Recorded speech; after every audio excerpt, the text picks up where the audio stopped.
So, depending on the style of Psytrance you're producing, melodies might not be the main way to express your ideas and feelings, especially if you're creating the more darker or experimental kind of Psytrance where it's mostly one long note of arpeggiated leads. But why I'm talking about this, it's because with melodies you have velocity and aftertouch as modulators that will help you express your ideas and add some feelings to your sounds, while in one note arpeggiated leads, that's not the case.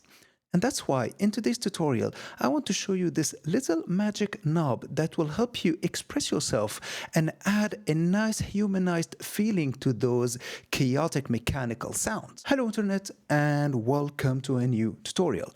Now, before we dive into this new one, if you like my content and want to support my work, don't forget to leave a like, comment and subscribe. And if you're feeling generous, hit that super thanks button. That said, let's dive into this tutorial. This magic knob I'm talking about is the macro. The macros can be used to change the sound from one thing to a completely new thing, like this one.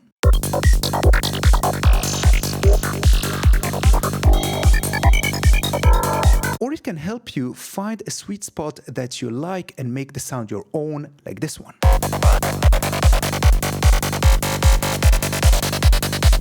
But what I'm interested in is using the macro as a way to express yourself, not by modulating the filter cutoff between two different values, but something a bit more advanced, something that will take your sound designs a step further. Check this out. Here we have Serum 2. By the way, everything I'm showing in here can be replicated in any synthesizer that have macros. So me using Serum 2, that's not an excuse. These things can be even replicated in Silent 1. Trust me on that. If you want to see me doing it in Silent 1, leave me a comment down in the comment section. But for now, in Serum 2, let's take the first oscillator. Let's set it to a sine wave. Super simple. Let's modulate with a note on random the coarse pitch of this sine wave. So right click, mod source, note on random, right? Let's go to the matrix in here. Let's set the modulation amount to 50% and unipolar modulation. Now with the random arpeggiator, we'll get this. Right, now let's FM this wavetable using the sub-oscillator. I'll take it one octave lower, I'll take its level down, and let's phase modulate. I'm going to phase modulate, not frequency modulate, the oscillator with this sub. Now what I'm going to do is control the phase modulation with the first macro, like so. We've just added a first layer of expressivity. Now things get really interesting when we go to the FXs in here and add some effects. Let's go with a chorus. For example, let's set the mix to 100%, open its low pass filter. Let's set the first delay somewhere, let's say about in here. The second delay somewhere about in here, maybe, something like that. And what I'll do is control the depth of this chorus modulation using the first macro. So now when we'll have a lot of FM, we'll get a lot of chorusing. Check this out.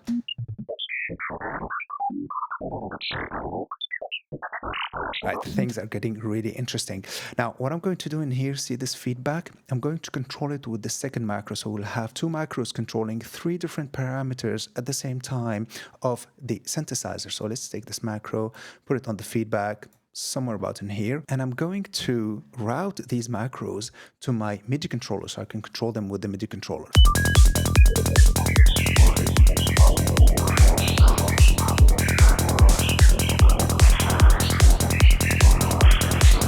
Actually, the range of this phase modulation is a bit too high, so I'm going to take it down a little bit so we'll get something more manageable, not too noisy. Check this out.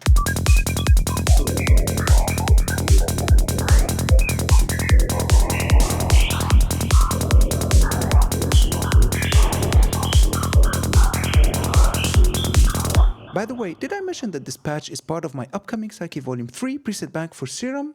If you want to dive deeper into Psytrance production and sound design, check out my preset packs and masterclasses, links in the description. Back to our tutorial. Now, I think this sound needs another sound wave oscillator, but this one I'll set it one octave higher. Let's set it to sine, and we're going to modulate it, phase modulation from the sub, like the first one, and control it with the first macro. Same thing, I'm going to take down its level a little bit, and I'm going to add some bite with a multiband compressor in here. I'll set it to Serum 1 OTT preset, just like so. I really love it. And I'm going to add also a filter. I'll set it before the chorus. This filter is going to shape the high frequencies. So I'll leave it to low pass filter, 12 dBs. I'll give it some resonance, and I'm going to control its cutoff using the third macro in here. So let's close it, something like this, open it with the third macro, and I'm going to control the third macro with my MIDI controller. So now if I'm going to play the patch, we'll get this. Check this out.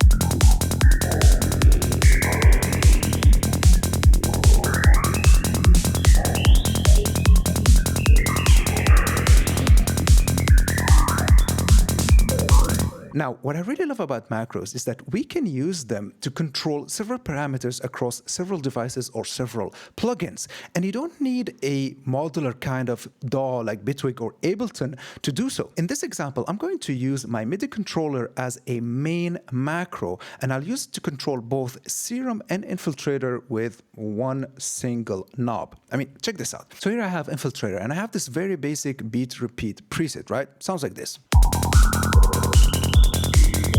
So what I'm going to do in here is control the first macro of Infiltrator and the first macro of Serum with the same knob, but in a way where the first macro of Serum, when it's set to 0, so there's no phase modulation, the first macro of Infiltrator or the beat repeat effect will be at maximum, and vice versa. So to do so, let's take the first macro of Infiltrator. I'll use it to control the mix of Infiltrator, and I'll set the mode remap in here to somewhere like this. Perfect. So now when the macro of Serum is set all the way down, there will be beat repeat effect, and almost 1/3 the way, there will be no more beat effect. Check this out.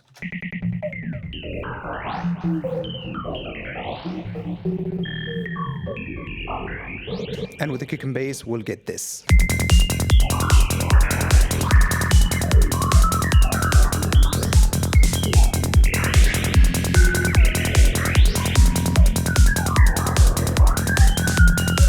And this is just a glimpse of what you can do with macros. And I feel in a music like Psytrance, where we heavily use random modulators and one long node arpeggiated leads, having the ability to add a humanized touch is super important and will make the difference in a track. If you want to support my work and grab all the presets I make in these tutorials, don't forget to become a Patreon, and I'll see you in the next one.